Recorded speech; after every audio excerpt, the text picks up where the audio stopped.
So இப்போ வந்து நம்ம மட்டன் ரோஸ்ட்டு இல்லைன்னா மட்டன் வறுவல் பண்ணிடலாம். ஸோ அதுக்கு வந்து ஆயிலில் பொடிசாக கட் பண்ணி வச்சுருக்கிற ஆனியன் ஆட் பண்ண போகிறேன். ஸோ இப்போ நம்ம ஆனியன் வந்து ஓரளவுக்கு ஃபுல்லாக குக் ஆகிடுச்சு. இப்போ இஞ்சி பூண்டு பேஸ்ட் போட்டுக்கோங்க.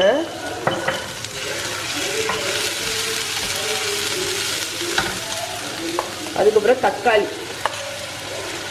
இப்போ நான் மொத்தமாக வந்து வெங்காயம் தக்காளி எல்லாம் கட் பண்ணி வச்சுட்டேன். அதனால் தேவைக்கு தக்கன போட்டுக்கிறேன். ஏன்னா மட்டன் வந்து ரொம்ப குறைவாக தான் இருக்குது. ஸோ தக்காளி வந்து கொஞ்சம் பச்சை வாடை போகணும். ஒரு 2-3 நிமிஷம் நல்லா குக் ஆகட்டும்.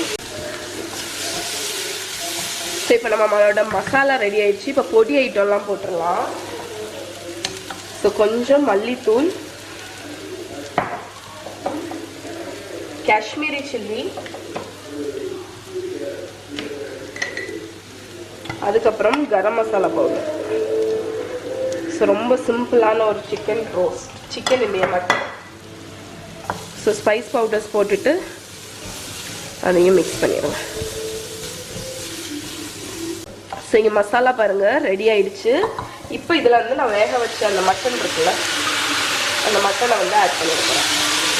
ஸோ இந்த மட்டனில் பாதி ஜூஸை வந்து நான் குழம்புக்கு ஊற்றிட்டேன். ஸோ இதுக்கு வந்து நமக்கு மட்டன் பீஸ் வெந்த மட்டன் பீஸ் மட்டும் இருந்தால் கூட போதும்.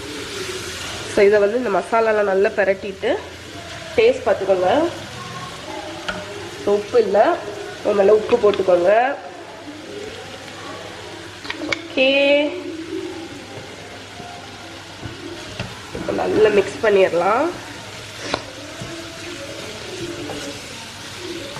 ஓகே, ஸோ இனி வந்து ஒரு லோ ஃப்ளேமில் அப்படியே ஒரு 10 நிமிஷம் அப்படியே இருக்கட்டும். அது வந்து லைட்டாக ரோஸ்ட் ஆகும். ஓகே, ஸோ அது ஆனவொன்னே காணிக்கிறேன். நல்ல லோ ஃப்ளேமில் வச்சு குக் பண்ணுங்கள்.